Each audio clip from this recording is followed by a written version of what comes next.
The system used by the Texaco. The Texaco has a GV800 system.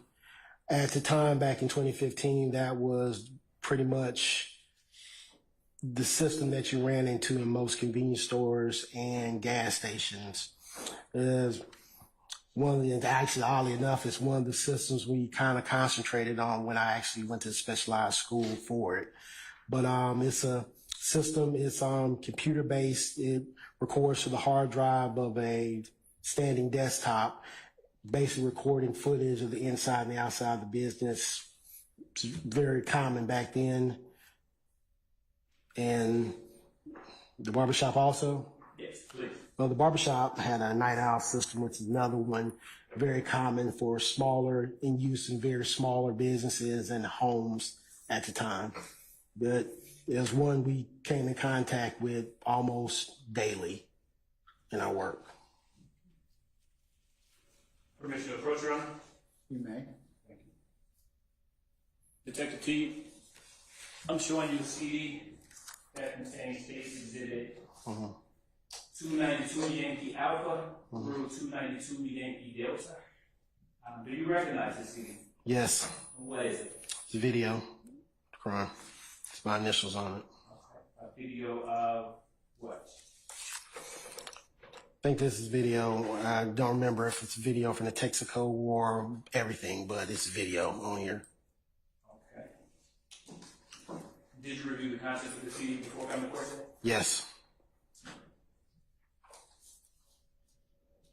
And does the CD contain an accurate copy of the footage obtained from the barbershop at 330 Grand Street? Yes.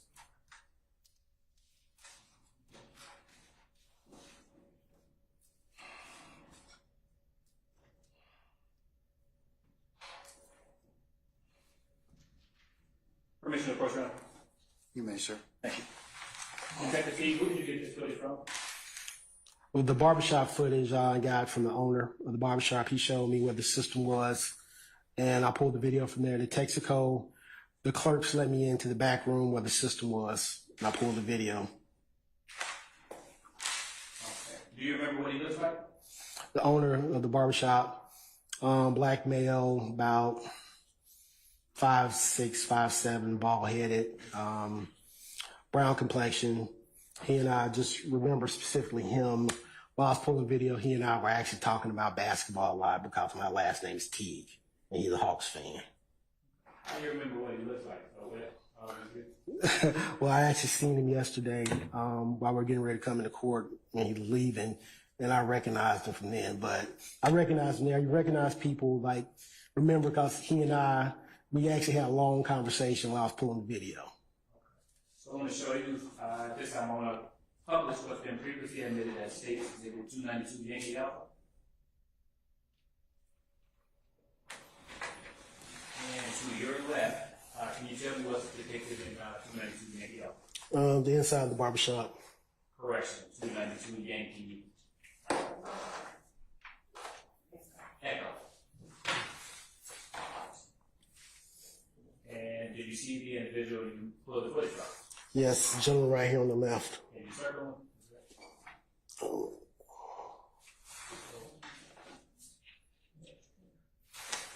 Can you see this gentleman right here? Can you stand and point to the big screen? Point it right to your Right here, gentleman right there above where it says Cam 3. Okay. Detective, can you tell me cameras that you pull across footage from the barbershop? Barbershop, I think I pulled four cameras. And how did you decide which cameras to pull from? Detective Thorpe told me he needed the inside and the outside cameras. Okay. What is the date and time of the file on the CD? The date and time of the files of the CD were January 10th. The DVR at the barbershop was a little fast. I was like thinking about 1800, 1900 off the top of my head. Now, when you go to pull surveillance footage, do you have any way of knowing if the timestamp of the footage is correct? Yes, you can look at the footage, at the live footage, and see what time it is. and just look at your watch and just tell what the offset is. And you advise the detective, say, this is the offset on this one. Like some systems get off, or fast an hour behind an hour or get off some, but I always advise the lead detective on the case what the offset is. Now, does your training and experience as an electronic surveillance technician inform you of the reasons the timestamp may be off on a system like the state's 292 Yankee Alpha or 292 Yankee Delta? Yes. What are some of those reasons? Well, some DVR systems, depending on, say, if the system was unplugged for a long amount of time, or say power outages occurred in the area, the systems go off. Most of those DVR systems have a small battery in them that it's not a rechargeable battery, it's just a battery that's placed in it during manufacturing to help try to keep the time right. But knowing batteries do die over time. So the capacity of that battery to keep up the date and time is affected.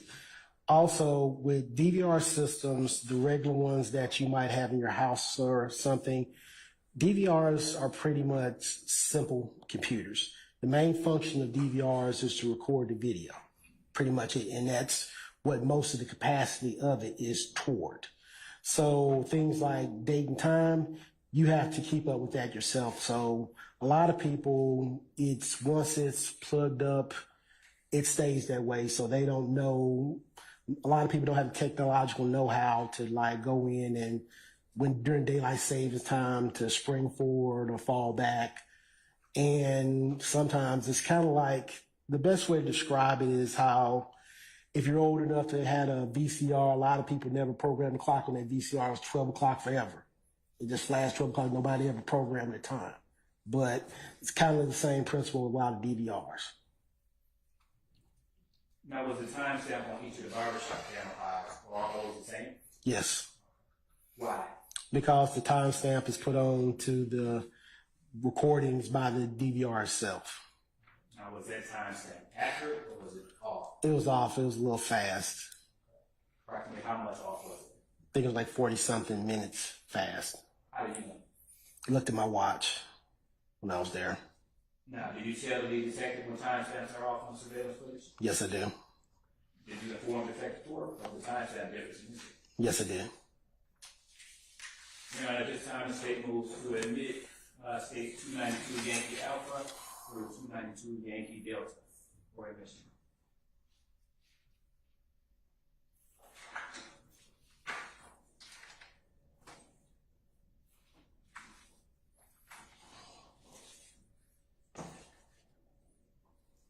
And for the record, these are the 4 cameras from the barbershop footage at 3:30 McDaniel.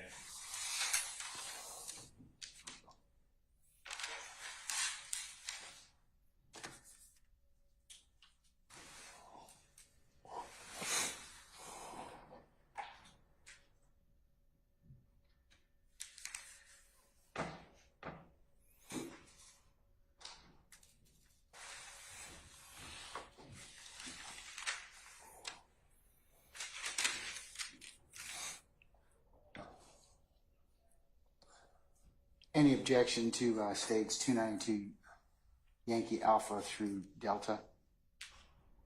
All right, hearing none. There. Yes, Judge. I'm going to object to the admissibility. Which one, or you reject all? The entirety. What's the basis, sir? Foundation, and also cite to Yancey versus State 342 294. Overruled, sir. I'm going to admit them over objection.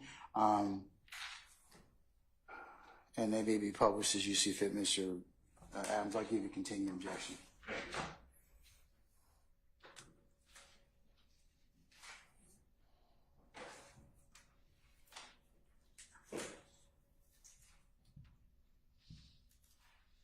They're admitted, may be published as you see fit, sir. Thank you.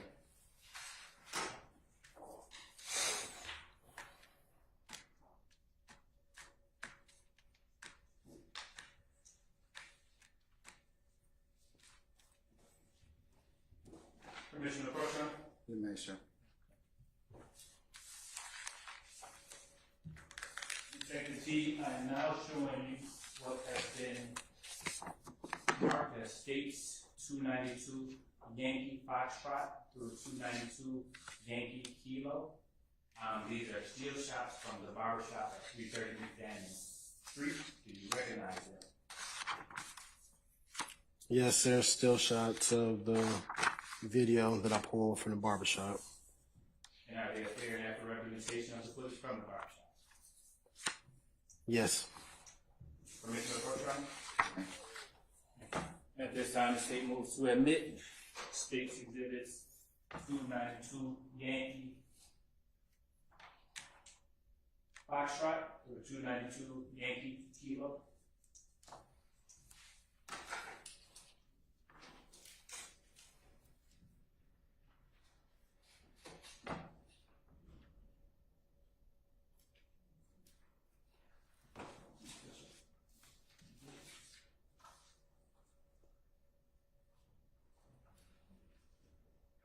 We all taking a look at, yes.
Any objections to States 292 Yankee Foxtrot through 292 Yankee Kilo? They're from the same meeting, so we have the same foundation objection, also object to a cumulative. All right, I'm going to hold the objection. I'll note that a continuing objection, and they're admitted and may be published as you see fit. Thank you, Your Honor. Permission to approach, Your Honor. Yes, sir.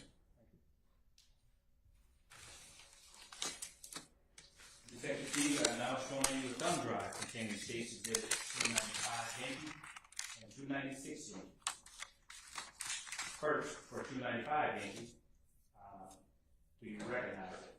Well, do you recognize the content of this thumb drive? Yes, it's the video compilation. And The video from the barbershop and the gas station.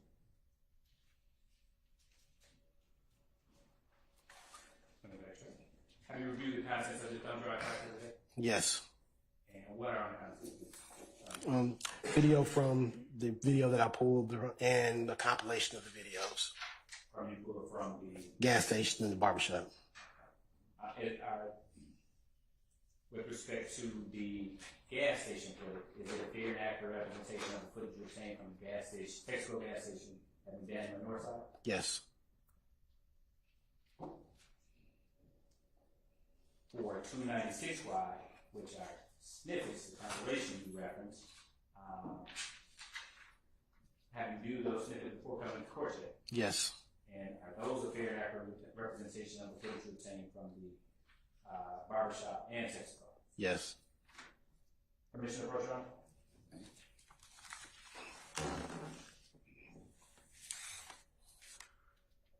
Detective T, who did you get the Texaco footage from? The clerks at the store.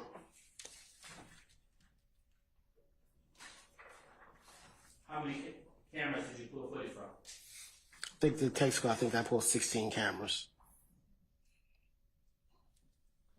How did you decide which cameras to pull from? Detective Thorpe advised me he needed the inside and outside cameras. And was the timestamp on each of the Texaco cameras files the same? Yes. Your Honor, this time the state moves to admit State's Exhibit 295 Yankee and 296 Yankee. Any objection to states 295 Yankee or 296 Yankee? I'm sorry, Judge. I said, do you have any objection to states 295 Yankee or 296 Yankee?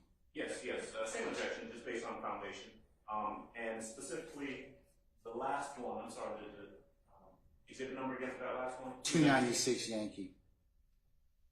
That's the compilation, is that correct? No, that's the snippets of the barbershop in the Texaco. Oh. Yeah, couldn't have an objection to 296, I think because of the way it's compiled out, I consider the both cumulative as well as confusing the jury, so I have objection on that basis. I'm going to overrule the objection and admit them over objection. I'll give you a continuing objection. You may publish as you see fit, sir. Thank you, Your Honor. Detective T, did you view the systems in real time?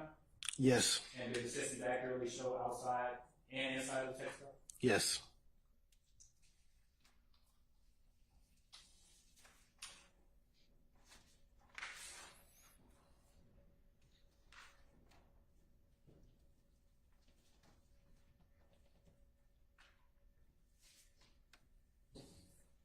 Permission to approach, Your Honor?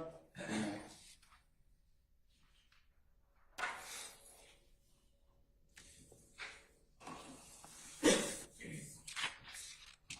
Detective T, now showing you steel shots from the Texaco gas station at Northside and McDaniel. States 292 Yankee Lima through 292 Yankee November. Do you recognize it? Yes.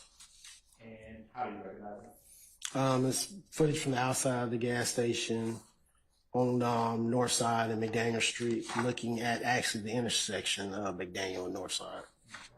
They have fair and accurate representation of the footage you pulled from the Texaco gas station? Yes. Around this time, the state moves to admit it. State 292 Yankee Lima. Lima. Pardon? Lima. Lima.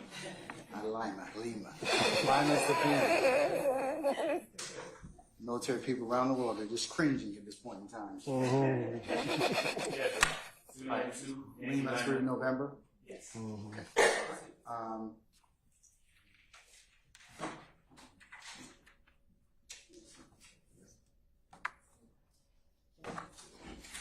I don't believe those are the ones we saw. Okay.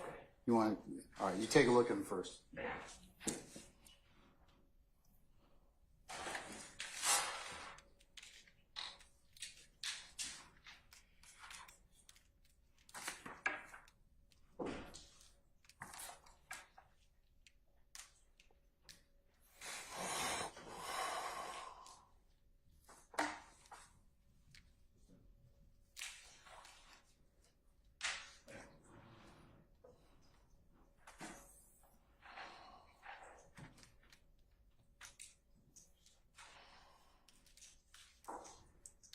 So in response to the court, same foundation objection. All right, sir. They're admitted over objection. I'll give you continuing objection. They're admitted and maybe published as you see fit. Thank you, Your Honor. Detective T, did you also view the barbershop system in real time? Yes. And did the cameras accurately capture outside and inside the barbershop? Yes. Your Honor, at this time, we will publish states 292 Yankee Alpha up to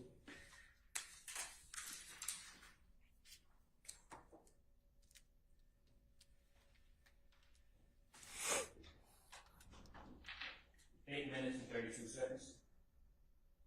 8:32:50 for the record. That's about 30 minutes, Your Honor. Okay. Ladies and gentlemen, you good? Or you want to take a comfort break before we see this video? I think, we good? Or okay, all right. Anybody else out here? All right, roll it.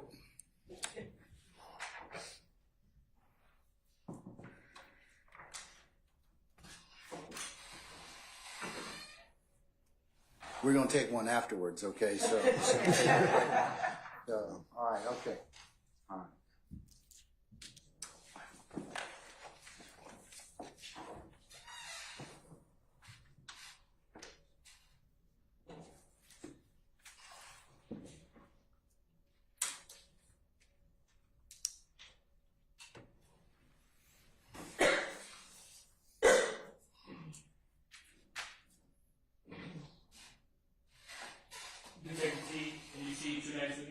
on the screen?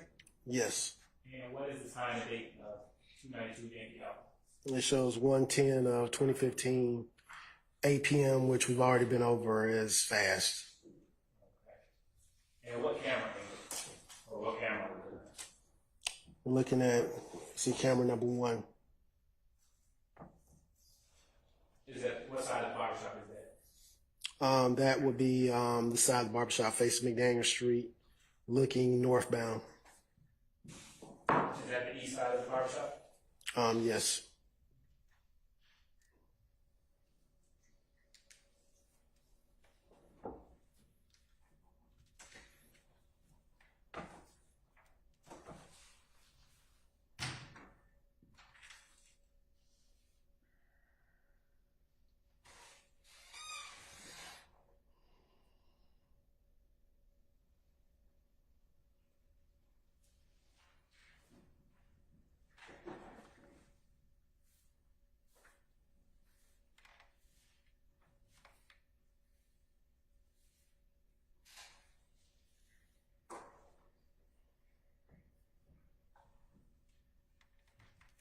Detective T, do you know any of the individuals in this photo? No. And for the record, they're kind of just standing around. Yes.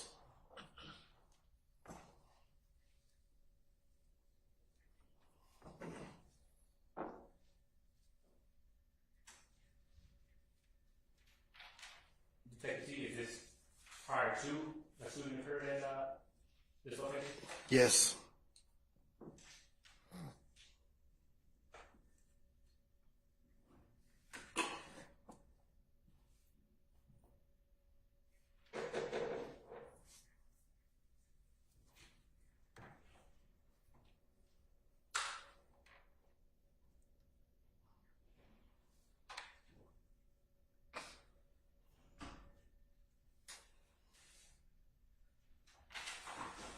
And for the record, at 8:01:47, are people kind of just like congregating around the SUV, Detective T? Yes.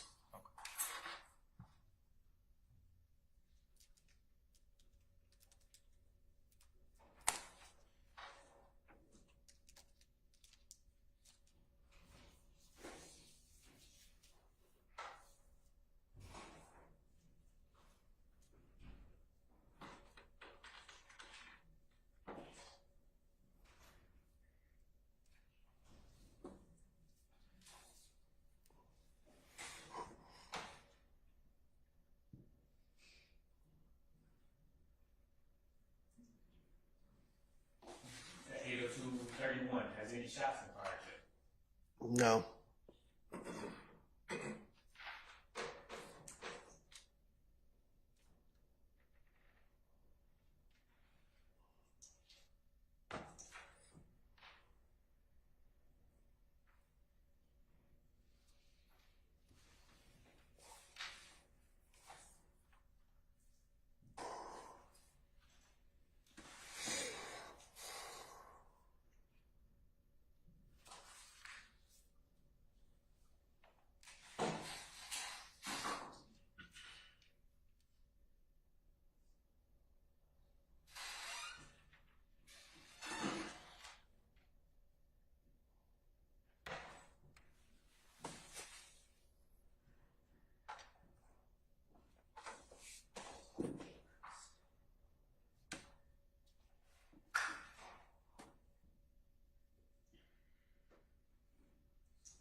camouflage? Yeah. Do you know that individual? No.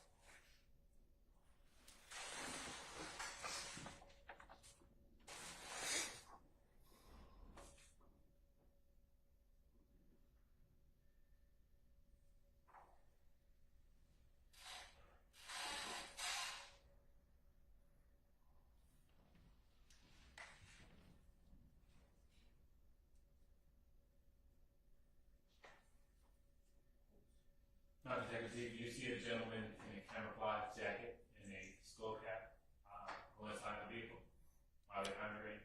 Yes. Do you know that individual? No.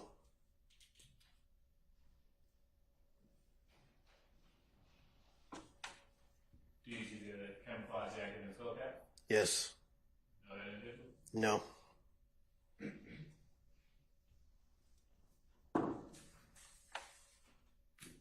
Did you know that this kind of personally? No.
Detective Steve, are they still congregating? Yes.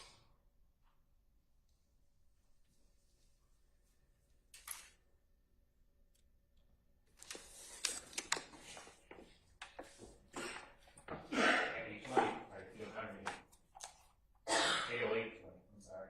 807. Yes.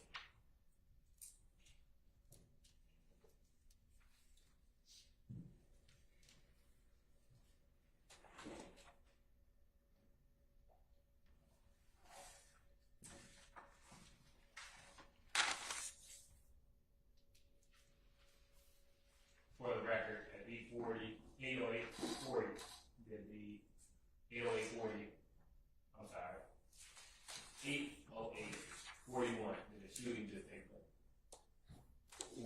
but it on my monitor didn't show the shooting.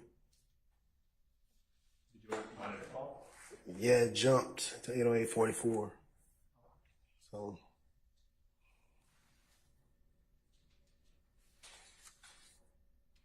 Yeah, the one you did.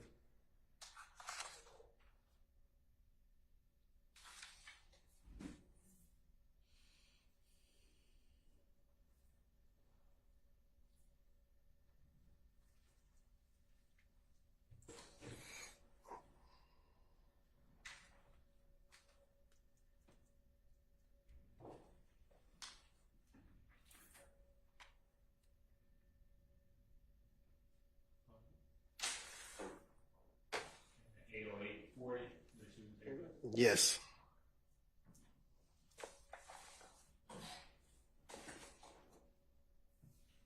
For the record, we're continuing from 80844.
I see lights right quick. I see a blur of lights. So We'll continue.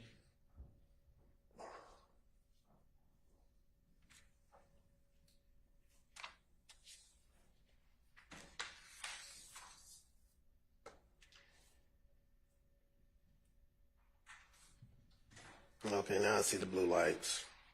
For the record, 8:13:28 is when you see blue lights. Yep.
Detective T, does surveillance video typically capture any sound?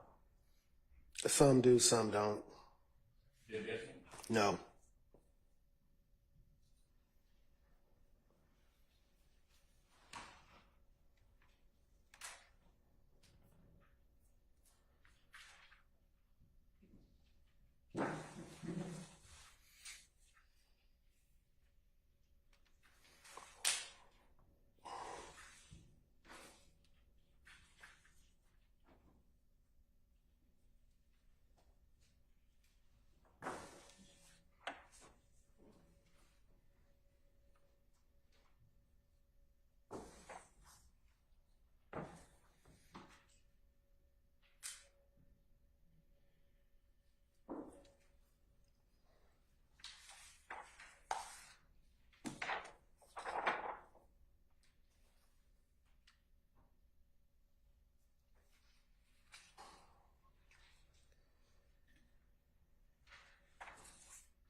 2019.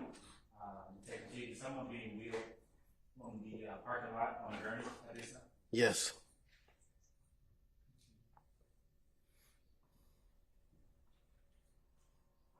Eight, 24, 21.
for the record, recalls that 8:30, 40, Detective T is the second person being wheeled from the scene on the gurney. Yes.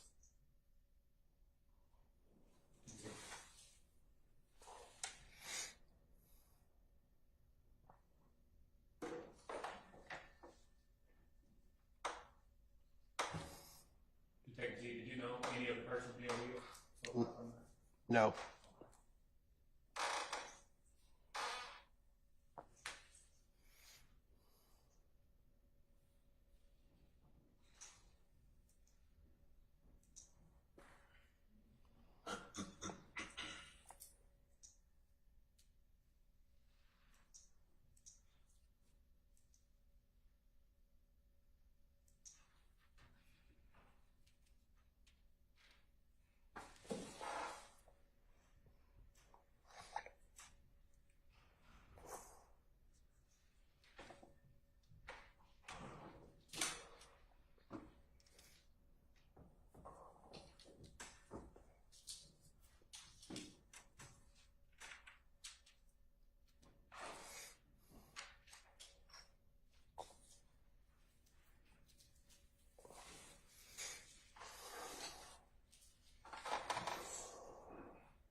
Detective T, we're going to pause at 8:32:50. And finally, for the record, do you see a third person being wheeled from the parking lot up there? Yes. Do you know this person? No. Detective T is there.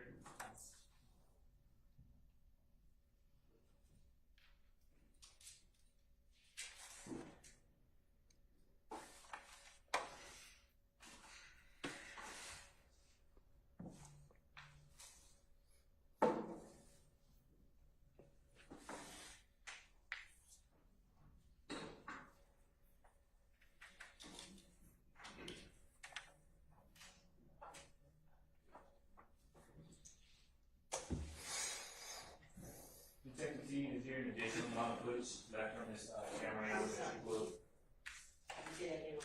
Sure. Detective T, is there an additional amount of footage left on this camera angle that you would that has not been shown yet? Yes.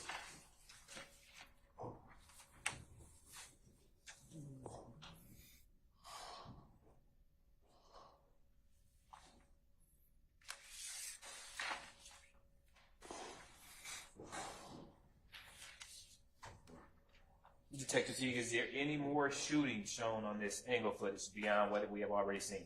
No. Your Honor, at this time, the state is getting ready to publish 30 minutes of the next angle footage if the court deems it appropriate time for pausing at this time. Yes, that would be appropriate. Members of the jury, how about we take about 15 minutes, okay? All right. We're going to recess for 15 minutes. All rise.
Members of the jury and counsels, I'm going to go ahead. I need to make a phone call to get our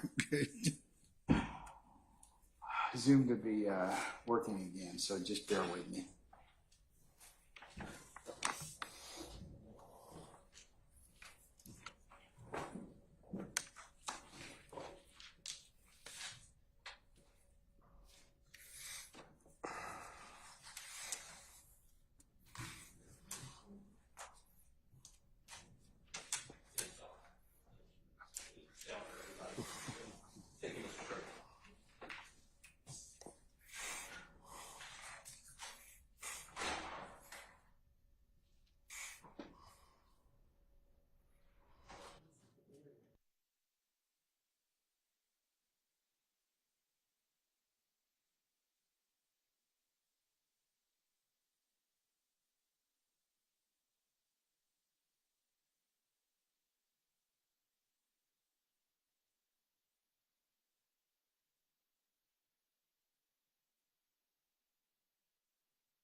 So you might as well sit in your headquarters and be at ease. Okay, so once we get that resolved, we'll go ahead and continue. Okay, all right. All rise.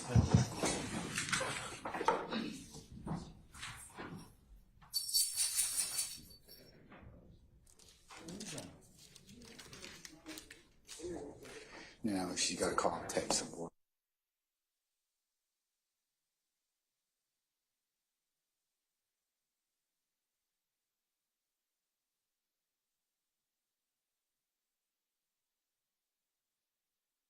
Of course. I'm gonna check. I'm gonna try and time. All right, ladies and gentlemen, our jury is left us. You can have a seat, please. We're just gonna recess in place. See if it you all.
Who we missing? What's her name?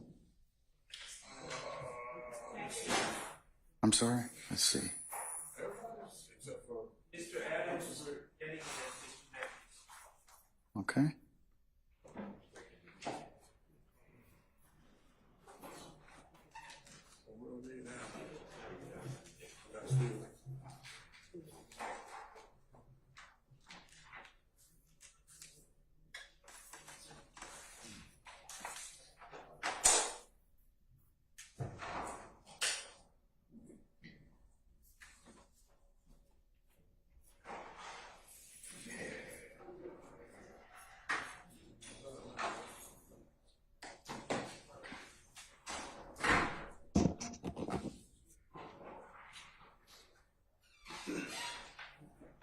All right, do we have everybody now? Let's see. Okay, all right. Councilors, just to fill you in on our impromptu bench conference, which is the subject of what we like to talk about at this point in time. It appears that our internet is still out or down countywide, or at least on this side of the building. So, given the fact that we have been down more than an hour and it looks like the internet services are still not working, it might be best to just recess for today. Councils, with your concurrence, or even with it not your concurrence, I'm going to go ahead and excuse our witness here and have him come back.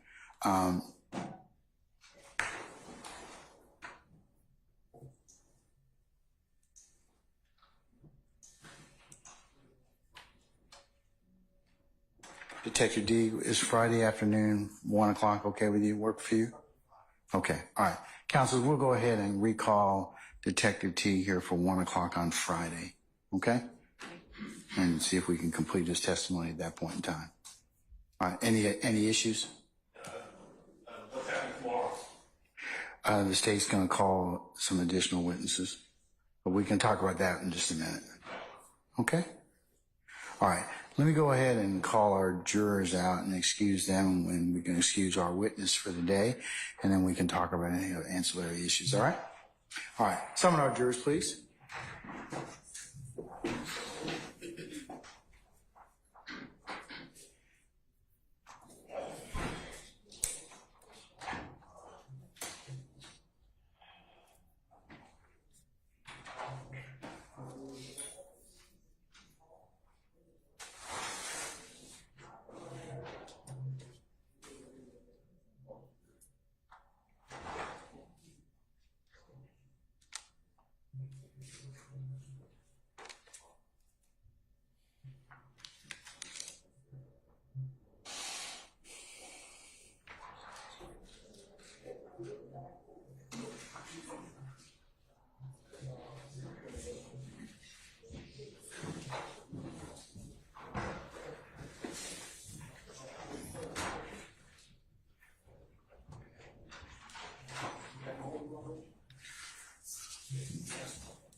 All right, ladies and gentlemen, please be seated. All right, thank you, Sergeant Newman. All right, ladies and gentlemen, given the fact that our internet is still not working and we don't know when it's going to come back up, and given the fact that we were displaying a medium that needs to be, we need internet in order for us to do so, it would be the prudent thing to just recess you for today, okay?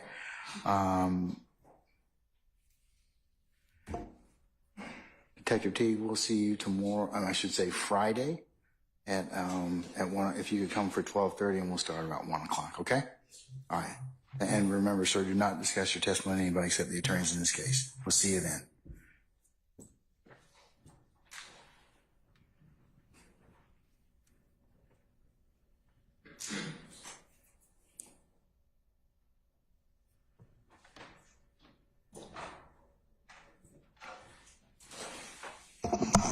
Okay. Okay, ladies and gentlemen, any ministerial inquiry with me before we recess you for today? These kind of things happen, so not anybody's fault. All right, I could blame somebody, but it wouldn't really do anything. Huh? Why do you want to blame me, Ron? What do you do? What do you do to you? What do you do? What do you do to you? I mean, come on. All right, ladies and gentlemen, I will go ahead and give you your admonitions at this point in time. Remember, as you leave and depart this space to go to your wherever you live within our great county, do not discuss anything that you may have heard at any point in time with each other as you leave and go in ones and twos or in a larger group, or as you sit back there in your headquarters or your deliberation room. Remember, it would be a violation for you to also recap or handicap the testimony by going and saying, hey, what'd you think about such and such? Or review each person's testimony at this point in time. Remember, you cannot do that until such time as the court directs and instructs you on that particular process. Remember, you can also do not go to any third-party sites, to do any additional research, any reference materials, phone a friend, or anybody else to aid or otherwise augment your understanding. The only thing you can consider that's been presented lawfully within the four walls is courtroom. That also pertains to any addresses or sites that you may have learned thus far in this particular trial. Remember, do not go by and visit any of those scenes. Do not take any pictures of those scenes. Do any artist renderings of those scenes, or otherwise discuss anything that you have learned either with each other or with anybody else. It would be a violation for you to engage in that. Ladies and gentlemen, also please resist temptation to listen to any recaps or reaccountings of this particular trial as it may be portrayed in the media. As remember, you can only consider what is presented in this courtroom that's been lawfully for your consideration. You cannot consider any outside or extra sources. All right, and ladies and gentlemen, as you leave today as well, please put your notepads in the basket. Do not take those with you outside that space. You'll get them back when you come back tomorrow, okay? Tomorrow we will start up 9:30 for an anticipated 10 o'clock start time, and we'll see where the day leads us at that point in time. Hopefully our internet will be working, or we will do alternative presentations of witnesses, but we'll see what tomorrow brings, okay? All right, any other further inquiry of me? All right, ladies and gentlemen, thank you for your extreme patience that you've given and the patience you'll continue to give us. It goes without saying on behalf of all our participants, okay? All right, unless you have anything of me, ladies and gentlemen, we're going to recess you till tomorrow at 9:30. We'll see you for 10 o'clock start time. All rise.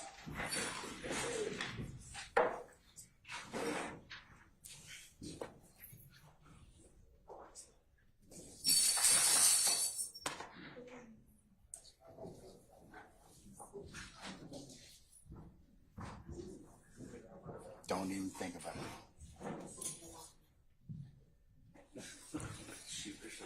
I thought he was going to. Please be seated. Our jury has left us. All right. What inquiry do you have of me? State, are you prepared to call on some witnesses or that may or may not require internet access? We'll just have to old school it, so we will. That may be true. Make it happen. Okay. All right. Who are you planning on calling tomorrow? We're going to, counsels, we appreciate your indulgence with our current witness, Detective Teague. His better half is having a procedure tomorrow, and that's why he cannot join us. So I appreciate you all giving him some grace and consideration. So we'll we'll go ahead and see him on Friday afternoon. All right. Okay. Anything else before tomorrow? We have Mr. Wise, Mr. Davis, Mr. Hendrick, Dr. Henniger, and Mr. Thomas Sr. on deck for tomorrow. All right. Okay. Councilors, unless y'all have anything of me, or any other inquiry, we'll see y'all tomorrow morning for 9:30 for anticipated 10 o'clock start time. All right? All right. That gentleman, Mr. Thomas Sr., is the one that state filed a motion under 24-8-807, and I filed a response for trying to get in residual hearsay. Okay. He would be one of the last witnesses if we even reach him tomorrow. So prior to us putting Do you want to take up the issue right now? I mean, I'm prepared at this point. I've read the state's request and Mr. Steele's response, which I'll include as the next court's exhibit in order. Your Honor, if we could take it up tomorrow. I'd rather not take it well, more. I'll give you Reason being is because I can take it up now and then we don't have to stop tomorrow because we've got a few minutes. It won't take that long because I've kind of got just some kind of inquiry about it anyways. Okay. Okay. All right. Just 1 second.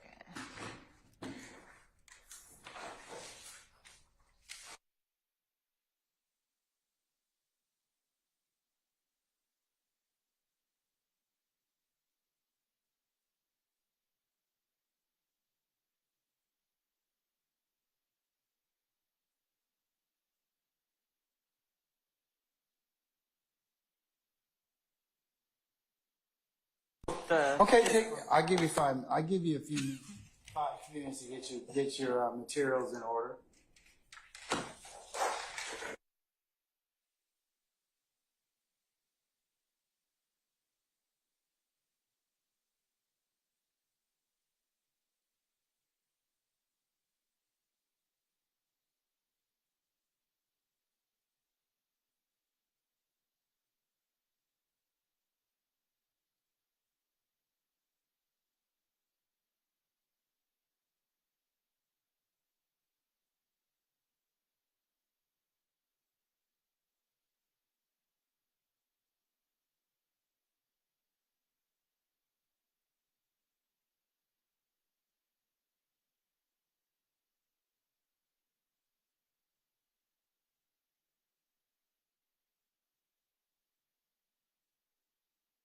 Didn't even, thank you.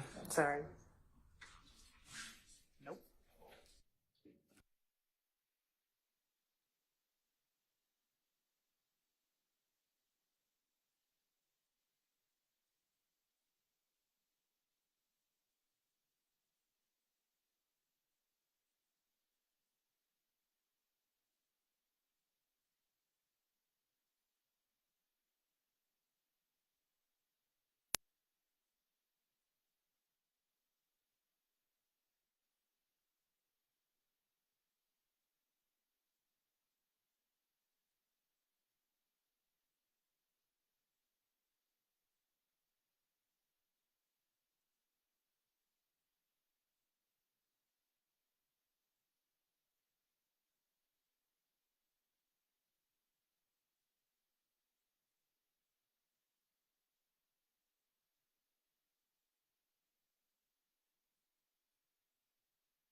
All right.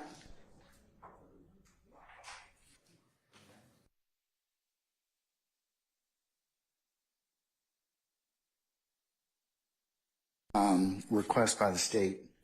The court has basically 3 areas of inquiry, and I'll let you all, respond to them 5 minutes each. Of course, the concern is the traditional guarantees of trustworthiness.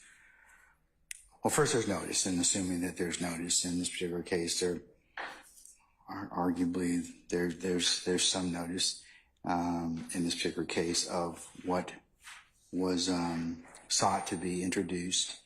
However, the court's kind of concerned. The court has the first concern about exactly what was said, what statements were said, line and verse. Second thing is traditional guarantees of trustworthiness. The court's concern is this is purportedly the decedent's father who the court would have some concerns about inherent bias to why his son, about his son and the person that took his son's life. Then next would be the confrontation clause. And since arguably the defendant or defendants wouldn't have had an opportunity to cross-examine the decedent, the confrontation clause does apply in this particular circumstances when you're trying to get in residual hearsay under 807. And then the fourth issue that the court wants to discuss is it's cumulative of things that we've already been testified to. The fact that there was beef between Donovan Thomas and or some parties in this case has already been testified to by at least 3 or 4 people already. So those are the 4 things I need you to address for me.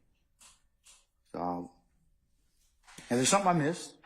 Of course, I'll be more than willing to listen to it, but try that framework. So, Ms. Hilton? Yes, Your Honor.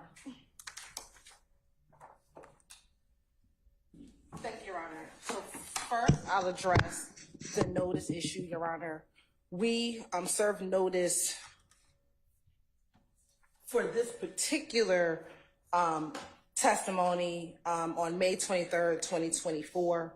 Your Honor, we served notice based upon the line of inquiry that we are hearing regarding some of our witnesses regarding the relationship between Mr. Williams and Mr. Donovan Thomas Jr. at the time of his death.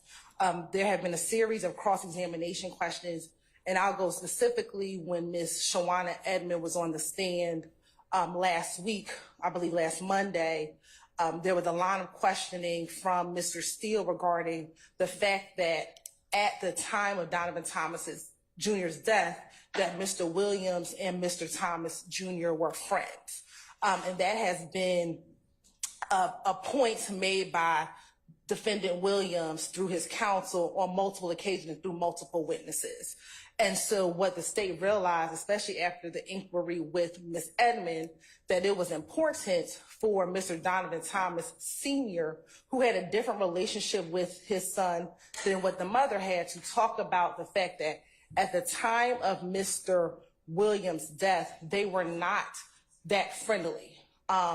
What Mr. Thomas Sr. will testify to is that in the summer of 2014, all the way probably through about September of 2014, there was a cordial, a good relationship between Mr. Williams, Jeffery Williams, as well as Brian Birdman Williams. That over the course of the summer, there are some pictures that you have seen in which Mr. Donovan Thomas Jr. had went to both Miami and LA with Mr. Brian Williams, and it was a good relationship. However, in the fall of 2014, that relationship changed. And the reason or the catalyst for that change is that Mr. Donovan Thomas Jr. thought that Brian Birdman Williams was taking artists away from a record label called TIG, which is called Think It's a Game Records. Think It's a Game Records at the time was the record label that Rich Homie Quan belonged to, or the Quantas Lamar.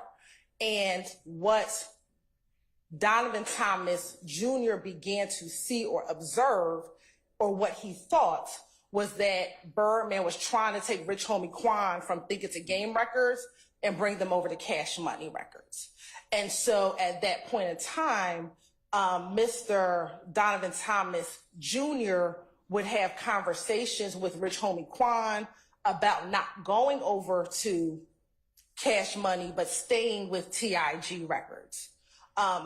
In the course of that, Mr. Donovan Thomas Jr. would have conversation with his father about the concerns that he had of Rich Homie Quan possibly going over to Cash Money and not staying with TIG.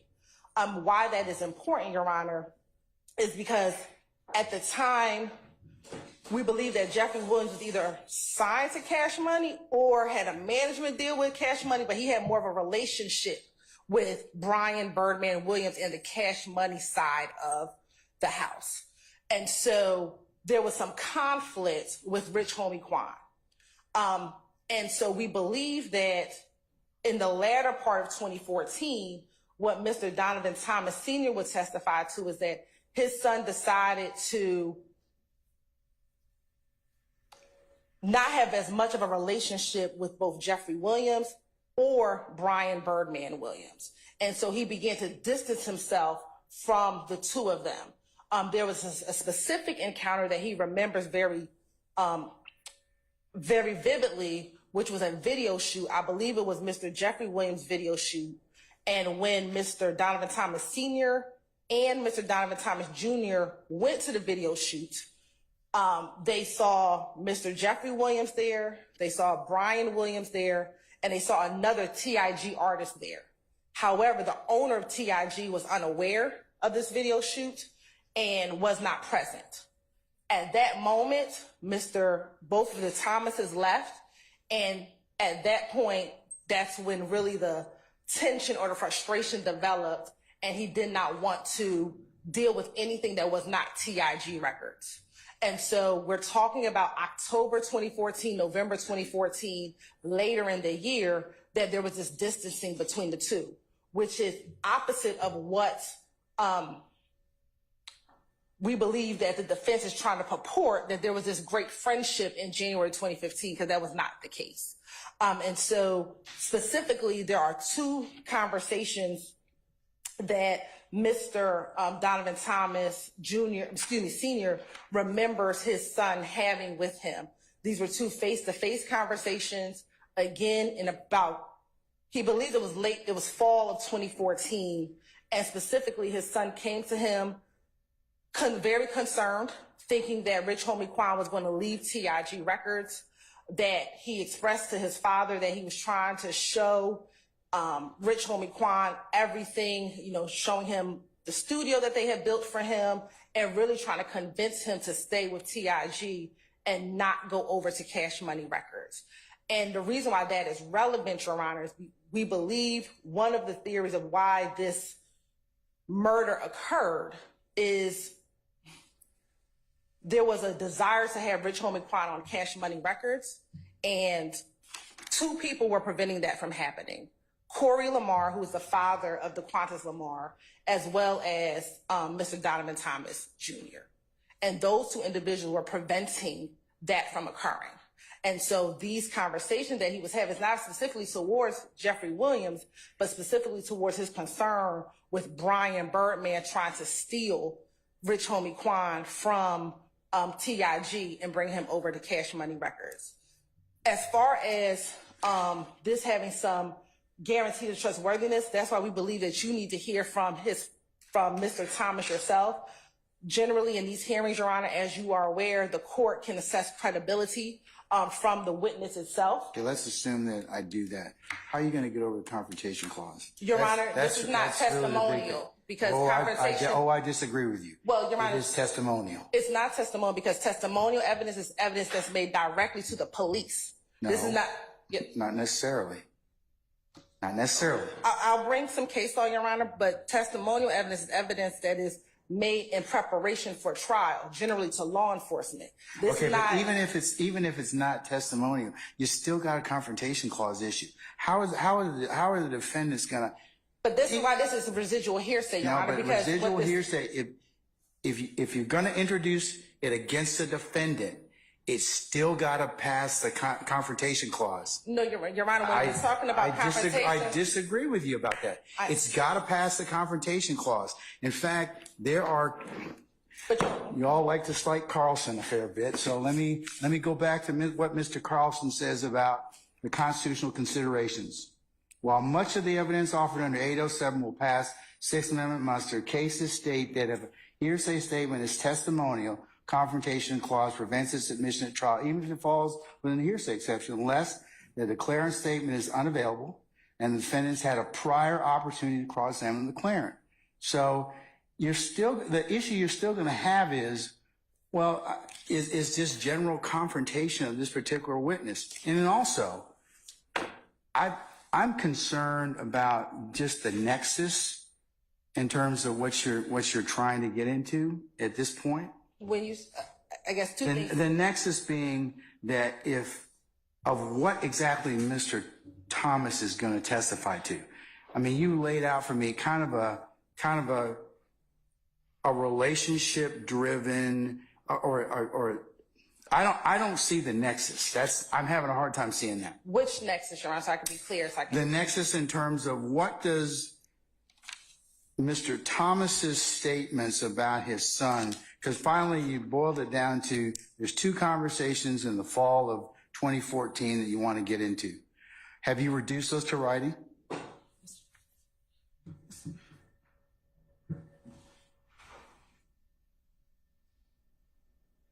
Okay, Your Honor, it's in the summary on page 44 and 45 of Mike Sprinkle's supplemental report that was turned over in discovery. In Discovery 1 back in July of 2022. You need to all print that because I don't have it. So you need to print it for me. But I will print it, but the nexus, and I want to make sure I because the nexus, I mean, because it's you're telling me that Senior had conversations with Junior. Junior was concerned that basically there was some pilfering that may have gone on in terms of artists. But what does that have to do with Mr. Williams and any of the other defendants? Sure, specifically Mr. Williams. Mr. Williams and Rich Homie Quan were part of that group called Rich Gang. You've heard about testimony about Rich Gang in here. Yes, I have. And so at that point, Rich Homie Quan was a part of TIG Records. He was not a part of Cash Money. So they were trying, but Mr. Williams was a part of Cash Money. So we have TIG, Rich Homie Quan. You have Mr. Williams either loosely associated or having some more affiliation with Cash Money than Rich Homie Quan. Birdman, who owns Cash Money, is trying to pull Rich Homie Quan over to Cash Money. That is an issue because Mr. Donovan Thomas is trying to keep Rich Homie Quan over to TIG. So there's some conflict, there's some tension there. At the end of the day, if Rich Homie Quan doesn't come over to Cash Money, they can't do everything that they need to do as far as albums, as far as the music, as far as any of those things. And so that can essentially affect, at least we can present that to the jury, what Mr. Williams can do at that time as far as his career, as far as what's going to happen with his career. And there's some tension, there's some conflict because Donovan is trying to keep him on one side and they are trying to pull him over to another side. And there's conflict and there's tension. And what Mr. Donovan Thomas expressed to his father is that he began distancing himself, not just from Birdman, but from Jeffery Williams. The defense has continued to purport that at the time of January 2015, Mr. Donovan Thomas and Mr. Williams were great friends. That is not true. Okay, but you've so that's the nexus. So we have to be able to show that there's some conflict there, that we do not believe that in January 2015, they were as close as the defense is trying to purport them to That's be. the defendant's assertion. That's the defense. And our assertion is that That's they're the not. defendant's assertion, but you've also brought out the fact from numerous witnesses already that there was tension and beef between these particular parties. Not between Donovan Thomas, though. People have talked about, but the person who can speak the best about it is Donovan Thomas Sr. because he had direct conversations with his son about his son's feelings towards these parties at the time of ending in 2014 and early 2015. All right. And what we talked about in testimony is conflict between Lil Wayne and Mr. Williams, not specifically Donovan Thomas. What has been purported, at least the evidence that has come out, is that Donovan Thomas, the assertion that they were friendly at the time in January of 2015. And this is in direct contradiction to them. And if it's not testimonial, what about the 403 consideration? It's certainly, because I do have to balance that if I do find it. So why would you think that this is not highly prejudicial, more than probative? Because, you also got, I have to consider that too. Because, Your Honor, the state has to prove motive, and we have to prove a reason why this occurred. What defense has purported in opening, what defense has purported throughout the entire trial, there's no reason why Mr. Williams will want to have him killed. There's no reason why YSL will want to have this individual killed, and the state has to be able to prove motive. We do not have to prove motive. However, there is a reason behind, or the state believes that there is a reason behind this senseless killing. And so the state can purport and give that information to the jury. They can choose to believe it, not believe it, but we have a theory of why this occurred. And there's nothing prejudicial about Mr. Donovan Thomas Sr. speaking about his son's feelings at the time of this murder.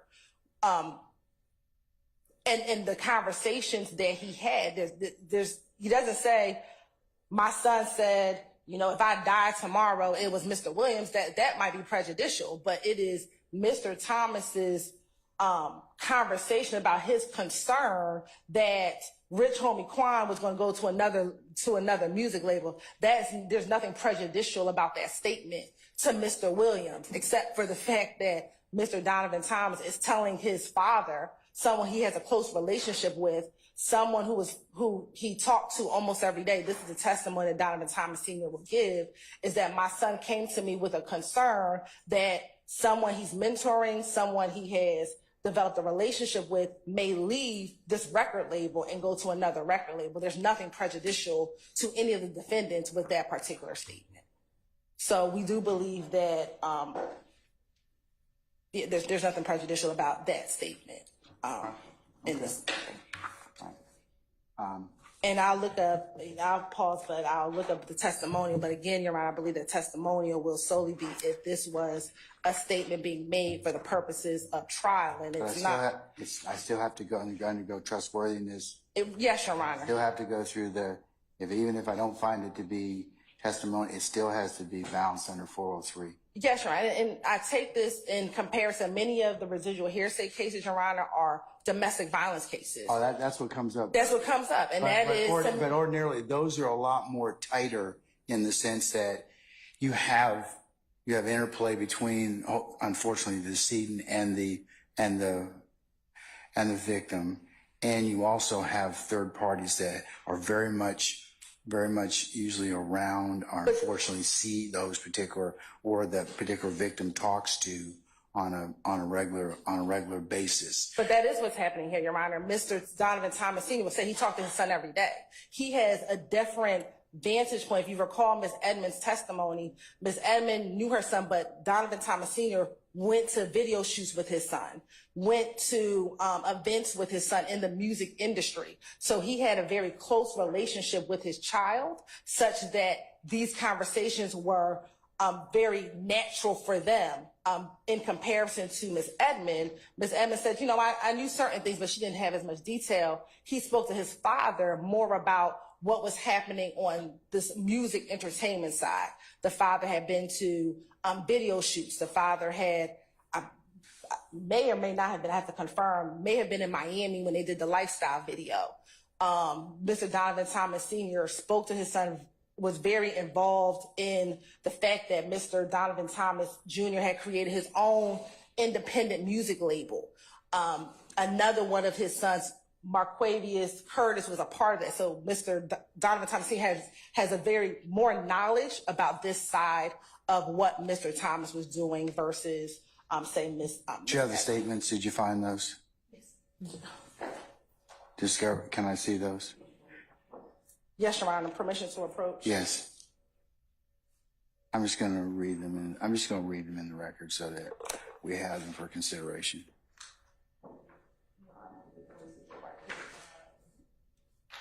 Okay. Yes, Your Honor. It starts at the end of page 44 and turns over to page 45. All right, can I hand those to Mr.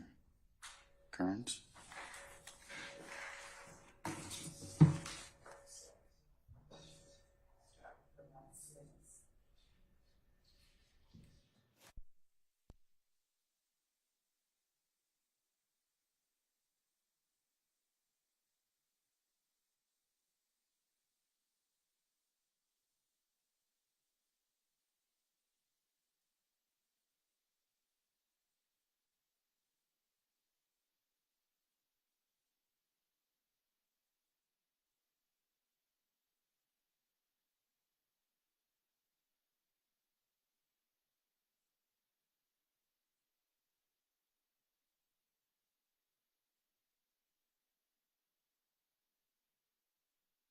This is a. The last thing is on page 44, Judge. Okay, what am I looking at to begin with? This is Mr. Sprinkle's. What is it? So Mr. Sprinkle, back in 2016, met with met with Donovan Thomas Sr. About. So this is a report from Mr. Sprinkle. Correct. But Okay, and where does it go from? Am I supposed to consider on August the 2nd, 2016? Yeah, when you said you wanted to read, yes. Yes. So August 2nd, 2016. Through what? And then it goes all the way up to page 45. The last word is them. Oh, okay.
have you all broken out what exactly Mr. Thomas Senior is going to say? Because these particular statements that are contained within the August 2nd, 2016 recount of Mr. Sprinkle elicited a lot of hearsay. So do you have it broken down into what exactly he's going to say? Because I'm sure he's probably not going to say, stuff like there are disputes going on in the streets. Correct. The only talk about stuff like that, because that certainly would be hearsay. Do you have something in particular that you've kind of distilled out that he's going to testify to? specifically, Your Honor, so he's going to talk about a number of things, not statements, but his understanding of different relationships, because I think that's the foundation to get to these statements. The specific statements that we listed that would be hearsay would be the conversation he had with his son. I believe it was. Okay, hold on. But let's back up for a second. You have him talk about relationships. What relationships you gonna have him talk about? Sure, and I can pull it up, Your Honor. And then my next question is, does he have personal relationships or do you have a basis or foundation to talk about those? Yes, he does. So he's going to talk about his son. You're going to talk about his son. And his other children, because that is important. So Mr. Donovan Thomas has 5 children. What about his other children that's important and relevant for this analysis? So let me start with Donovan and Dontavius, and Marquavius Curtis. Marquavius Curtis is also known as Greedy. He is a member of If Gang. Greedy shares a mother with Kelvin Watts, which is also known as Shell Kel. These are individuals that the state's theories that YSL has issues with. They are part of If Gang, Bird Gang. He also has a daughter by the name of Sequoia Cade. What's her name? Sequoia. How do you spell that? S-E- That's for Miss Weaver. Sequoia. The last name Cade. Cave. Cade. Yes, ma'am. She has a child with Calvin Treadwell, also known as OG Bentley. You've heard testimony about him as he was a part of the incident with Dexter Montgomery, the shooting in 2015, on April 12th of 2015. Okay, so he can testify about this relationships with his children. Correct. Okay. Then he's going to. Why wouldn't that be cumulative already? Because we've heard that. Remember? You haven't heard it with clarity. If we're talking about Miss Edmonds. Clarity. I remembered it. So why wouldn't it be cumulative? I'm just asking because I'm sure Mr. Steele's going to ask you that same question in just a second. He's going to say it's cumulative of things that we've already testified to. So what's distinguishing about this? Because when I heard what I believe some of the testimony that came out last week with Miss Edmond, that was not clear. I believe that there was a thought that Kelvin and Donovan were actually brothers. They are not. They share a brother. But you all, through your examination, distinguished and pulled that out and clarified it. So it was not, Your Honor. It was not distinguished that they are not actually blood related. Well, you all being the state asked a lot of clarification questions because it was kind of confusing to begin with, and you all kind of bear that out. So, I mean, that's from my memory of just listening to the testimony. So what's still kind of, I would say, unclear at this point. So in addition to that, I think the state and the court sees that clarity of their relationship differently, but if the court believes that it was clear, we can move on. The next portion of that is Donovan Thomas, his aspect of the music industry, what he was doing in the music industry, the fact that he had his own entertainment label, that testimony has not come out. Okay, that hasn't come out yet. I would agree with that. In terms of So his dad's going to testify about I guess the development of his business and what he was doing. Correct. That Okay. under his label was his brother initially, which was Greedy. Okay. Also about certain individuals, Gervin Fly Henry. Who, I'm sorry? Gervin Fly Henry. Gervin? Gervin, Girvin. Okay. Henry, who is the owner of TIG Records. The father has knowledge of the beginning of that relationship, how that relationship started, when that relationship started, what Mr. Donovan's role was as far as securing artists for that label. Specifically, he brought Rayshawn Bennett to TIG Records. That's the person also known as Lucci. So Okay. that testimony has not come out yet. No. Okay. All right. In addition to that, Your Honor, he can talk more specifically about his son's relationship with DeQuantes Lamar. DeQuantes? DeQuantes Lamar, DeQuantes, also known as Rich Homie Quan.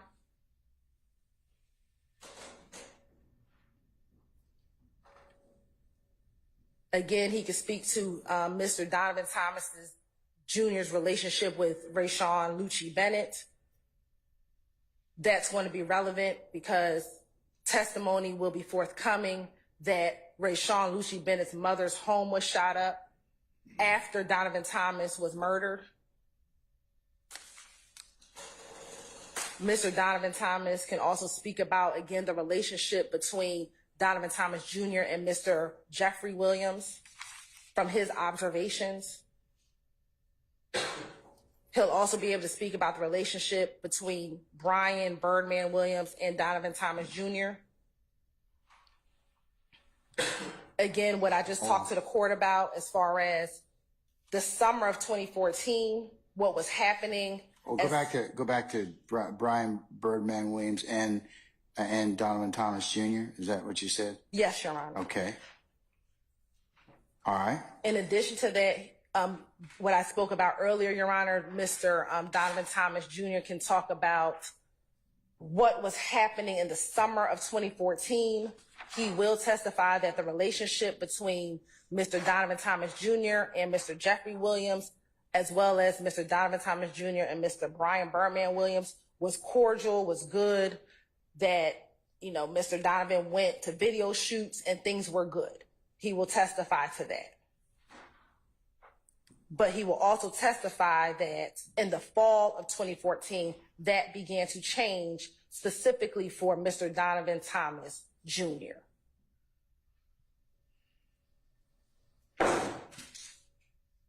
Okay.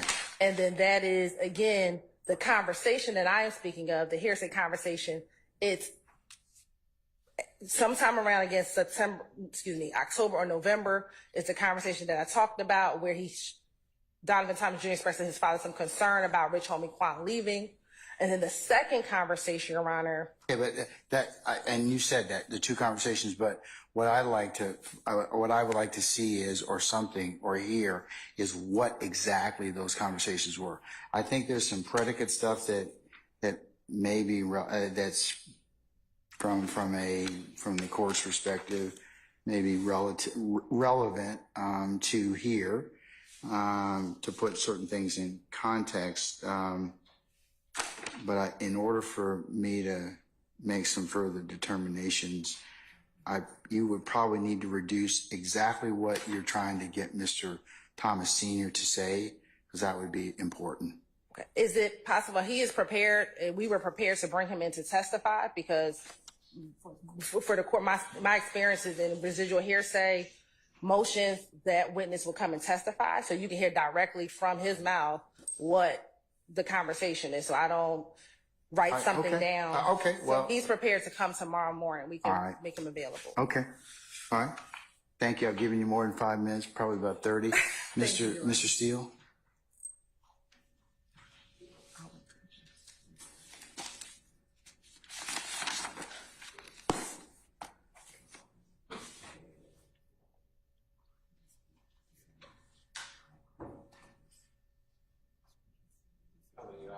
That's okay. Take your time, sir.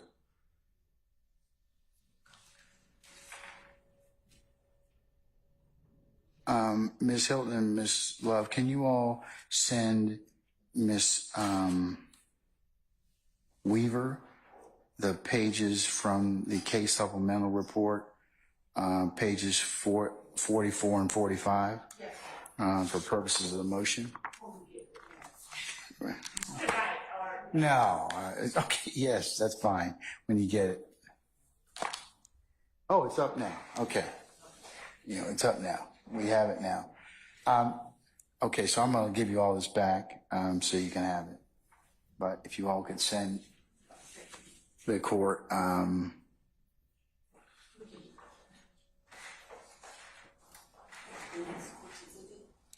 yes, please make it the next court's exhibit, Christina, thank you.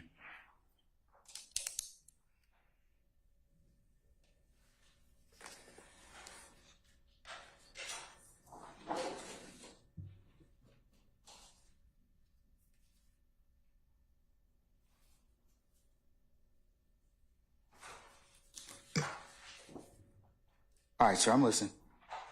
Good afternoon, Your Honor. Good afternoon, everyone. Your Honor, I ask you to not permit any statements under OCGA Section 24-8-807 for the following 4 reasons. First of all, the notice itself is late. I don't have any. I'm going to hear for the first time, when you hear for the first time, I guess tomorrow, what the exact statements are. That violates the law. And that is cited. And I put all this in my motion or response from Mr. Williams. Do you have a copy of that, sir? I could email it to you if I don't have a hard copy. Let me see if you emailed it to all of us? Yes, on Friday, this past Friday.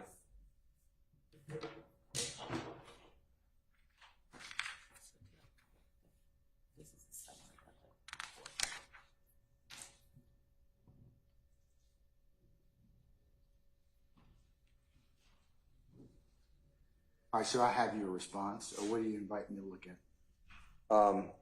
Well, the first paragraph, in paragraph 2 actually, cites Carter and Brooks, and OCGA Section 24-8-807, Georgia courts have adopted the 11th Circuit, and they call it the last resort. That's a quote-unquote attempt by a party to introduce hearsay evidence and should be used, and this is a quote from the cases, very rarely, and only in exceptional circumstances, and only when there exists certain exceptional guarantees of trustworthiness and high degrees of probativeness and necessity. So I don't believe that in this case, the state can meet that requirement. In addition to that, in paragraph 3, Your Honor, under Snyderman, SNEIDERMAN versus state, that's 336 Georgia Appeal 153. That's in footnote 7. 784 Southeast 2D 18. It's all in my motion, my response. 2016. It was overruled on other grounds.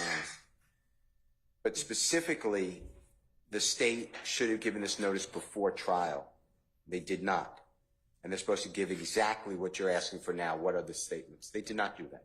They never said before their Thursday filing of last week that they're seeking to admit this, these statements under 24-8-807. So that has been violated. The next one is the statute itself. It's in paragraph 4.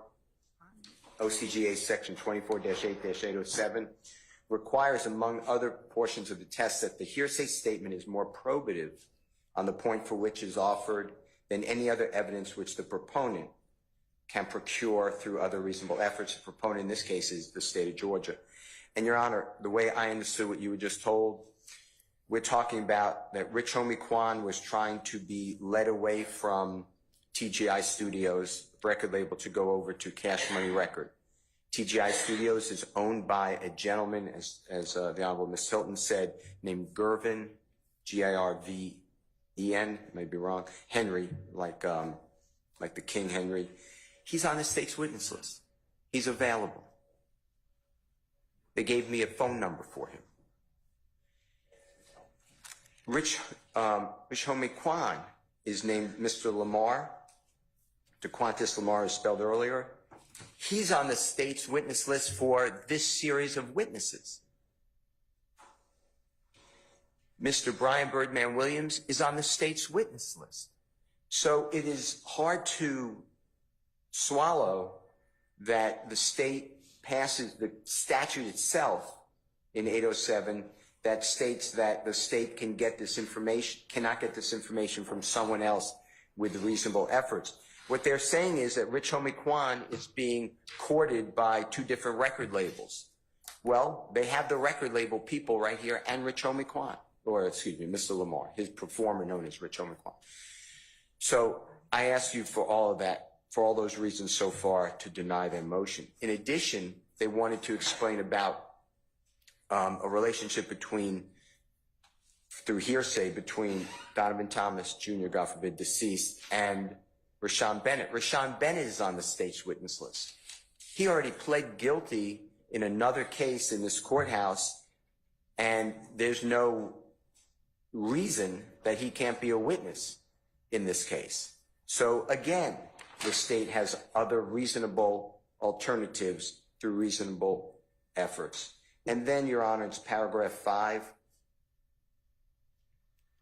is what they put forth, they being the state of Georgia, in the Thursday late notice. And they say what the supposed statements are, and they really don't give very good statements. So I guess tomorrow is going to be the real notice. So I'm objecting to the late notice. Then in paragraph 6 of our response, Your Honor, Mr. Williams' response, this is a new case. It was decided May 15, 2024, but it's not new law, but it just happened to be here. And it's Hall, H-A-L-L versus State, and I cited it. It's too new, so the case number is A as in Elisa Alpha Appeal, 24A as in Elisa Alpha Appeal 0568. And it was decided May 15, 2024. And what they're talking about, the courts are saying that under 24-8-807, it's supposed to be so rarely used, and there has to be such circumstances which give guarantees of trustworthiness that it's the equivalent, Your Honor. You're going to have to find this as equivalent to either a cross-examined former testimony or statements under a belief of impending death, or statements against interest, or statements of personal or family history. None of that is here. So for all those reasons, I ask you to, right now, without even hearing from Mr. Thomas tomorrow morning, that the state just utterly failed the test. You know, the law gives us our rules, whether we like them or not. The law gives us our rules, and the state here did not give proper notice. I heard your concerns at the beginning, Your Honor. You said the first one was notice. The second one is guarantees of trustworthiness and inherent bias. I've answered those two, I believe. The next one is what is said exactly. That's part of the notice. I don't know. The next one is there's no cross-examination of deceased, which triggers confrontation clause. And you're right, and Ms. Hilton's right. I agree with Ms. Hilton that testimonial evidence is evidence that is going to be used for a prosecution, just like you did in the Pitts case. But in this case, the statements are found in Mr. Sprinkle's report, which is a prosecutor's report made for the purposes of prosecution. And also, we can't cross-examine the deceased. Yeah. So I'm stuck with what the father who, you know, and I feel terrible for the man. I mean, everyone feels nothing but sympathy for that family. I mean, we saw the video. I mean, it's outrageous. But how do we get a fair trial by cross-examining the father on statements made by the deceased, supposedly made, when the real witnesses are here anyway? So I can't get over the confrontation clause issue. We should have the right to cross-examine Mr. Gervin, Mr. Bennett, Mr. Lamar, Mr. Birdman, Brian Birdman Williams. And then you asked about cumulative, because the beef was already testified to. And the state responded that no, not really. And I challenge that because I sit here attentive every day, and I go back and I review notes every single day. Detective Gaither said that this beef, that's what it's been called, goes back to October of 2014. Detective Dennis said this beef goes back to 2014. Over strenuous objections, this honorable court allowed, based upon your investigation, witness after witness say, we had a shooting here, we had a drive-by here, this is the victim and this is the person. In this case, people from YSL were the victim. Mr. Shannon Stillwell was a victim. The person next to him got killed. In this case, the victim was IF people, and the defendants are people who are associated with YSL. So, Your Honor, I will answer any of your questions, but I am objecting under the law, and if the state really wanted this to come in, they should have, just done what you tell us to do, what everyone tells us to do, just follow the rules. And they've all been broken, and we're getting noticed during trial. And I don't think that that's something that the courts overlook. I mean, we will obviously go with whatever you say, but to me, there are real witnesses here who could testify. If Donovan Thomas was concerned that Rich Homie Quan is getting courted by Birdman Williams, Rich Homie Quan is a better witness than Donovan Thomas's father. If Rich Homie Quan is concerned that Jeffery Williams is trying to get him over to Cash Money Records, Rich Homie Quan is a better witness than the father of Donovan Thomas Jr. Those are my... my questions being is, I think he can, they're trying to get Senior, the father of Donovan, to testify about the relationship between his children and that. I have some, I believe that's been testified to, but I think he could probably give some background and fill in some, the full extent of that particular relationship between his children and those folks. I guess my second thing is, with Donovan Thomas and Mr. Garvin Henry, is Mr. Henry available as a witness? Yes. I've spoken with him. The state has him on their witness list. I have good information, contact information for him. Okay. The state gave me the contact information that I have. All right, and Mr. DeQuintus Lamar, who's Rich Homie Quan Stage Aim, is he available? Is he on? He's already been subpoenaed. The state filed the subpoena. It came up on whatever we get. We get a copy of the. What about Rashawn Bennett? He's unfortunately the most available because he's in your custody. Not your custody. He's in the custody of the state of Georgia prison system. Okay. So a production order can get him here. All right, and Brian Birdman Williams? He's on the state's witness list. I've spoken with him as well. He's available. Okay, all right. He's out of state. Okay. But he's available. He lives in the state of, I'm not really sure actually. It's either Louisiana, Florida, or I'm not sure. I don't want to speak for where the gentleman is, but he's available. All right. Okay. Yes, Mr. Steele, thank you. No, thank you, Your Honor. Okay. So I'm going to briefly respond to three specific portions. I heard Mr. Steele say, well, it's the confrontation clause. I believe the court said, well, that's a statement made to Mr. Sprinkle. The statement that we are looking to, Your Honor, is not the statement that Mr. Donovan Thomas Sr. told Mr. Sprinkle. It is what the declarant, who was a deceased individual, spoke to his father. And I want to point the court specifically to Rivers v. State, which is 77 Federal 3rd 1306, which is an 11th Circuit 2015 case. Sure, Rivers v. State, or River v. United States, excuse me, 777 Federal 3rd 1306 at Penn Site 1313. Okay. And what that says, Rule 807 analysis must consider whether the statements have guarantees of trustworthiness given the circumstances under which they were made. We examine the trustworthiness of the declarant who originally made the statement, not the trustworthiness of the witness reciting the statement. Okay. So again, we're looking not to what Mr. Donovan Thomas Sr. told Mike Sprinkle, but what did Mr. Donovan Thomas Jr. tell his father? And the reason why Rich Homie Quan, Gervin Fly Henry, and Birdman are not the individuals to speak to that is because they don't have the same relationship that Donovan Thomas Jr. has with his father. And so when we're looking at the case analysis, what you're talking about as far as trustworthiness is what is the relationship between the declarant and the person who's going to come and tell the court or the jury what the statement was. So Rich Homie Quan does not have the same level of a relationship that Mr. Donovan Thomas Jr. had with his father. He spoke to his father every day. He didn't speak to Rich Homie Quan every day. He spoke to his father every day. He didn't speak to Gervin Fly Henry every day. He didn't speak to Birdman every day. So when you're looking at determining the trustworthiness, it is the trustworthiness of who the declarant is speaking to. And specifically, I want to cite to the case that Mr.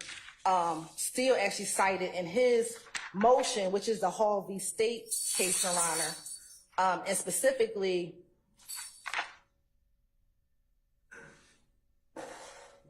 on pen site 15 of that particular opinion, there's two cases that the court cites. One is Ash v. State, which said that statements had sufficient guarantee of trustworthiness where the witness and declarant had a close relationship and talked to each other daily. That is the distinction as to why Birdman, Rich Homie Quan, Lucci, and Gervin Fly Henry cannot come in here to speak to the jury about what Donovan Thomas Jr. said to his father. They had a very different relationship, Your Honor. Those individuals can speak about their own relationship during this time with Jeffery Williams. They can speak to their own relationship as it relates to, the Quantas Lamar can talk about his own feelings about deciding where to go, but he cannot speak to what Donovan Thomas said about what Donovan Thomas thought in his conversation with his father. That I'm sure that the defense would object if we tried to bring in hearsay statements to Rich Homie Quan about Donovan Thomas Jr. And then second and finally, Your Honor, Mr. Steele just argued that there has been testimony about the beef between YSL and If Gang. That's very general. What we are talking about, again, is very specific, in which Mr. Williams, through his counsel, has asserted that in January 2015, Mr. Williams and Donovan Thomas had a very close relationship or were very friendly. This testimony, we believe, will show opposite of that in January 2015, they were not as close as as they have been purporting during their cross-examination of many of the state's witnesses.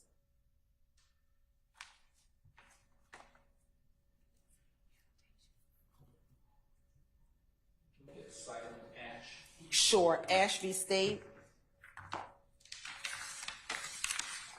I'm looking at Hall right now, so that you can... Okay.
All right, y'all give me a few minutes, okay?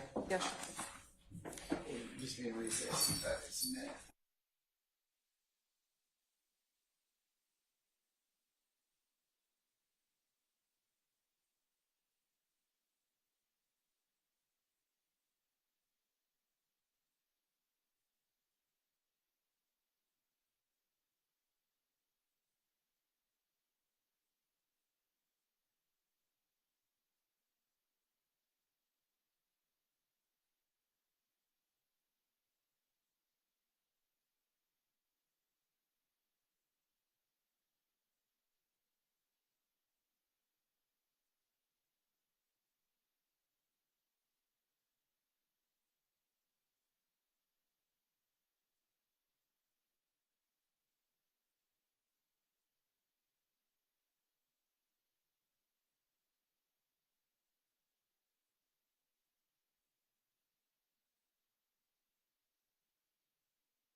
We also have a recording, Your Honor, it's about 8 minutes.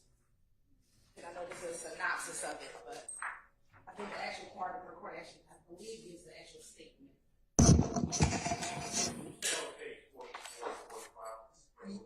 Yes, Yes. on page 44 and 45, and then the actual recording is about 8 minutes long in discovery.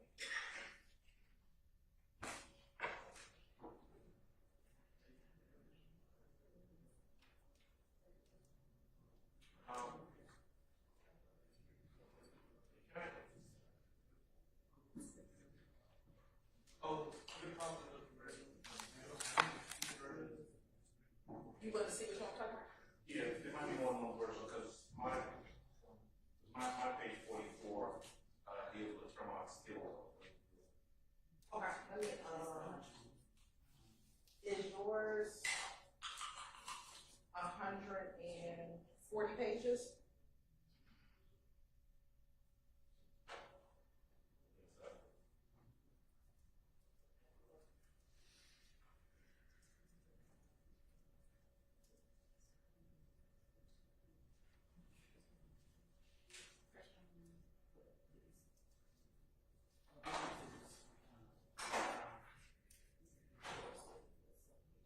Mine is 100 and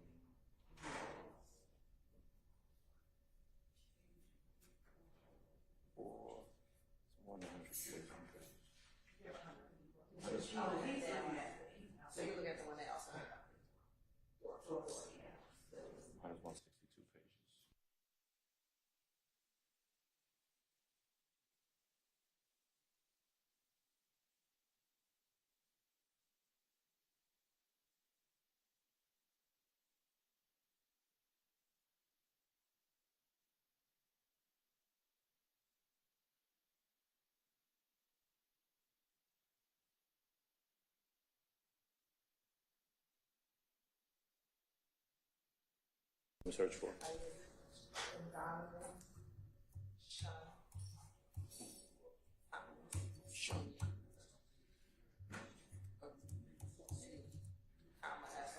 Okay, I see it. I think.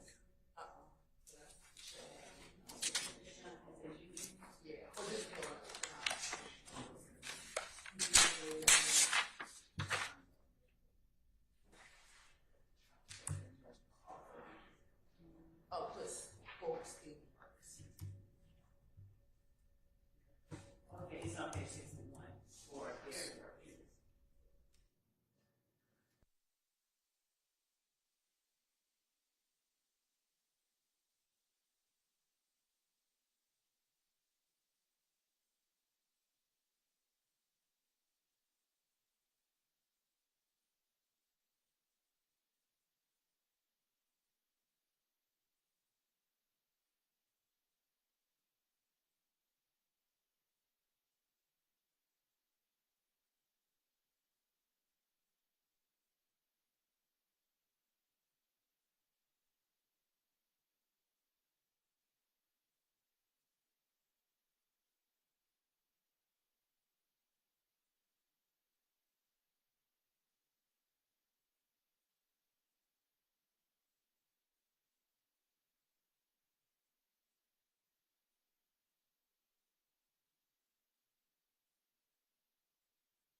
Okay, the court's had an opportunity to consider the state's request to admit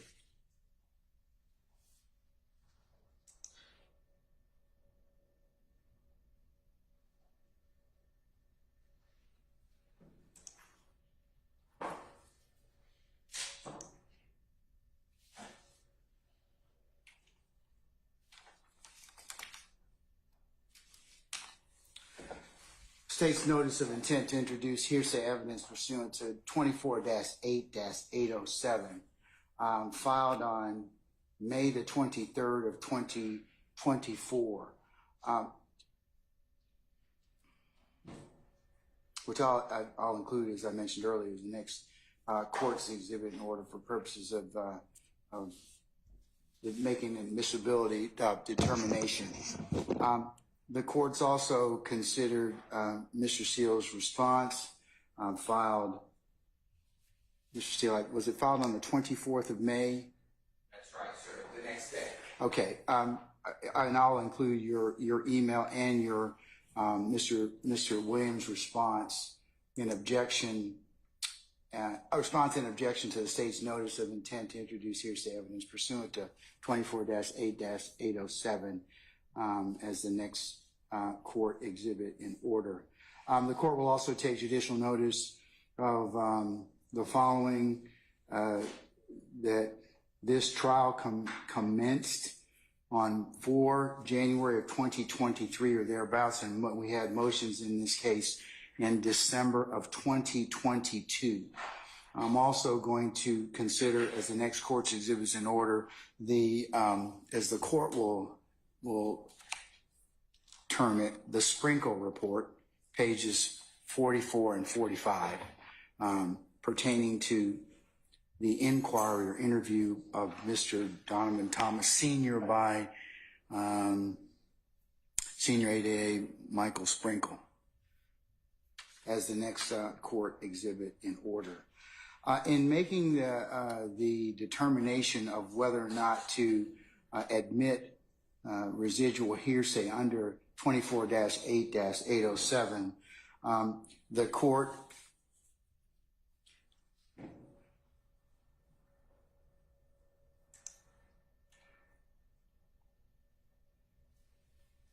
has listened to the arguments of counsel, and in particular, since our Supreme Court, our Court of Appeals of Georgia has passed on the issue in Hall versus the state decided 15 May 2024, 2024 Westlaw 2173621 on the issue of the admissibility of residual hearsay. Under 24-8-807, Rule 807, this is a residual exception to the hearsay, the rule against hearsay.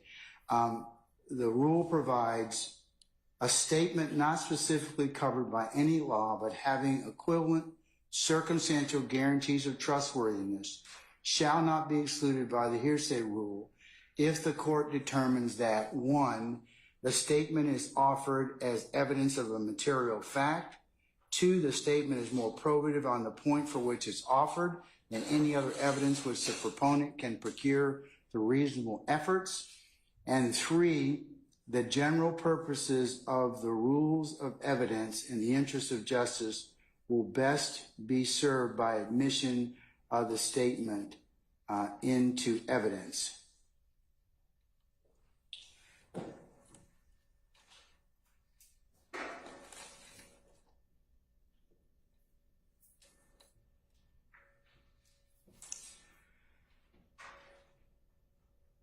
The statute also goes on to indicate, however, a statement may not be admitted under this code section unless the proponent of it makes known to the adverse party sufficient in advance of the trial or hearing to provide the adverse party with a fair opportunity to prepare to meet it, the proponent's intention to offer the statement, and the particulars of it, including the name and address of the declarant. Now, taking a look at the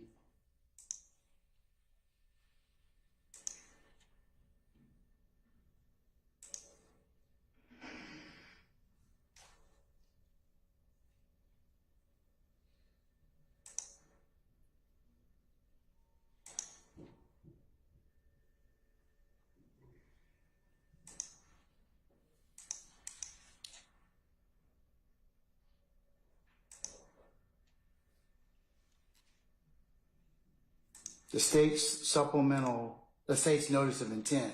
This is what they indicate to the court and their colleagues that they would like to introduce. In pertinent part, and I quote, "Thus, the state intends to offer into evidence statements of the homicide victim, Donovan Thomas Jr., through his father, Donovan Thomas Sr. Donovan Thomas Sr. had a close relationship to his son prior to his untimely death in January of 2015. Donovan Thomas Jr. discussed with his father a potential conflict growing between an individual, DeQuantes, and that's DEQUANTES Lamar, Jeffery Williams, and Brian Birdman Williams. Mr. Thomas Sr. will discuss a few conversations in which Mr. Thomas Jr. expressed concern to his father that Mr. Lamar was going to leave his current record label and move to another record label. Mr. Thomas Jr. thought that the new record label was going to take advantage of Mr. Lamar, and he wanted to prevent that from happening. Additionally, Mr. Thomas Sr. will discuss his son distancing himself from Jeffery Williams and Brian Williams during the latter part of 2014. The state has also indicated that they wish to get into several groupings of conversations between Mr. Thomas Sr. and Mr. Thomas Jr., Mr. Thomas Jr. being the decedent. One is his children, and there are several groupings of children that we've heard involving Shell, Kell, and Greedy, and Miss Cave. I'm just using that for purposes of our discussion. I want to make sure that I covered that at least in some pertinent part. The other areas are Donovan Thomas Jr. and Mr. Garvin Henry. Third grouping, Rich Homie Quan. Fourth grouping was Sean Lucci Bennett. Fifth grouping, Jeffery Williams. Sixth grouping, Brian Birdman Williams. And seventh grouping, the relationship or conversations, two pertinent conversations in the fall of 2014.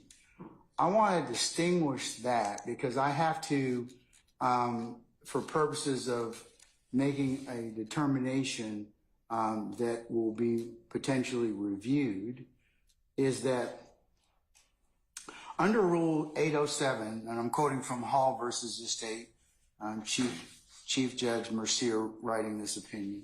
Under Rule 807, a trial court's decision to admit hearsay evidence is reviewed for abuse of its discretion. Tanner versus the state, 301 Georgia 852, pinpoint 856. An appellate court should be particularly hesitant to overturn a trial court's admissibility ruling under the residual hearsay exception, absent a definite and firm conviction that the court made a clear error of judgment in the conclusion it reached upon weighing of the relevant factors. And the relevant factors are the three factors of that the court entered, I talked about earlier. The statement is offered as evidence of material fact. The statement is more probative on the point on which is offered than any other evidence which the proponent can produce through reasonable efforts. And three, the general purposes of rules of evidence in the interest of justice will best be served by admission of the statement into evidence. And that's Thompson versus the state, 302 Georgia 533. As a general matter, the trial court does not abuse discretion by admitting evidence when the requirements of OCGA 24-8-807 1 through 3 are met, and the trial court concludes that the statements in question have sufficient guarantees of trustworthiness because of the circumstances under which they were originally made, and that's Rawls, R-A-W-L-S versus the state, 310 Georgia 209 pinpoint 214 headnote 3. Factors to be considered with regard to the admissibility of these statements include a consideration of the trustworthiness of the original declarant, given the circumstances in which they were first made, and whether the guarantees of trustworthiness exist that are equivalent in significance to the specific hearsay exceptions enumerated in Federal Rules of Evidence 803 and 804.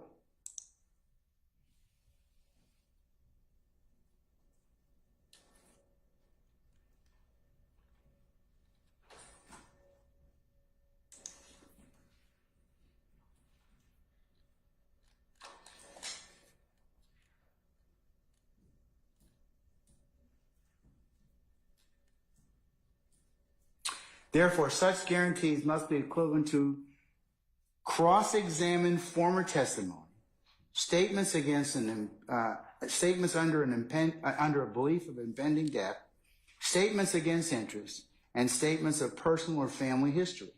And the court cites State versus Holmes, 304 Georgia, 524 pinpoint 529 headnote 2. In simpler terms, whether the exceptional guarantees of trustworthiness is a determination that focuses on the declarant and the circumstances under which the declarant made the statement to the witness. Miller versus the state, 303 Georgia, 1, pinpoint 5, I should say subpart 2. Finally, a trial court should consider the totality of the circumstances in determining whether to admit evidence pursuant to OCGA 24-8-807 Reyes, and that's R-E-Y-E-S versus the state, 309 Georgia 660 pinpoint 668 note 2. Now in Hall, there were a series of text messages provided information regarding the state of Hall's relationship with Hunt just prior to her death. This information was certainly evidence of material fact, namely the aforementioned relationship, more probative on the point than any other evidence could reasonably be procured, since Hunt was deceased at the time of trial, and the admission of the evidence which gave the context of the alleged crimes served the purposes of the rules of evidence and the interests of justice.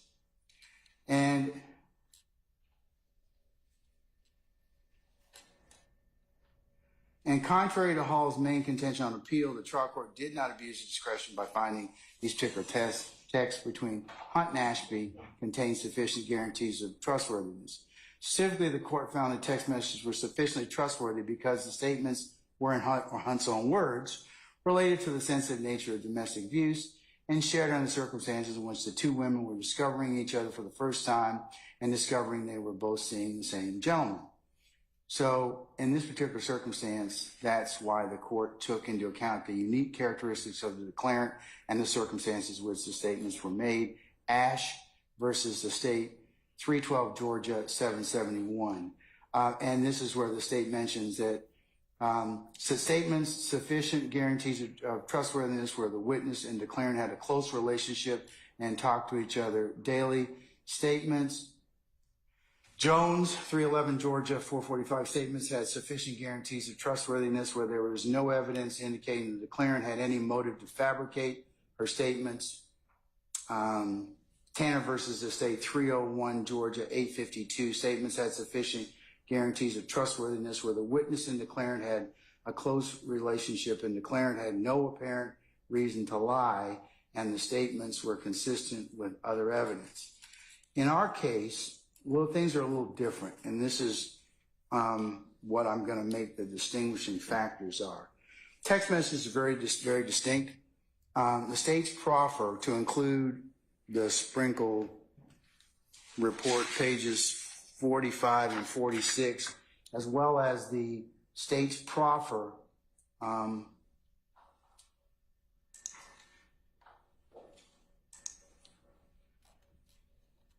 fail to tell the court and the parties. In fact, Ms. Hilton, the state's representative, indicated that I would probably have to hear testimony on that issue specifically as to what Mr. Thomas Sr. was going to testify to. That doesn't meet the letter and spirit of 24-8-807 in the sense that we don't know. We have groupings of what he may say. We don't know exactly what he's going to say, and that's the first reason. And taking a look at the totality of the circumstances and weighing the other factors,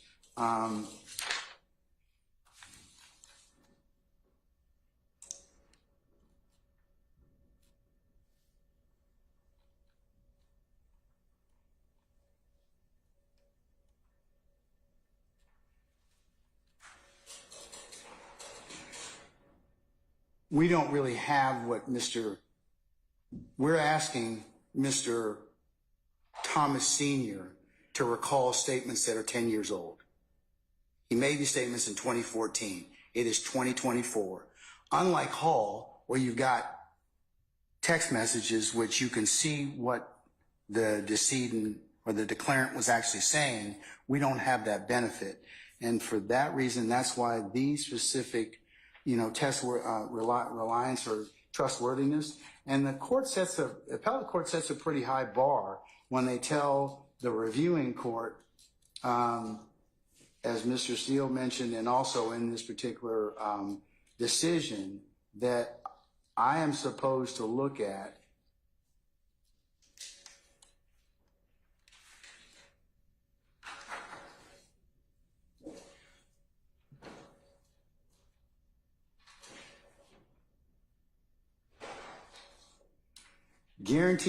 such guarantees must be equivalent to cross-examined former testimony, statements of a belief of impending death, statements against interest, and statements of personal and family history.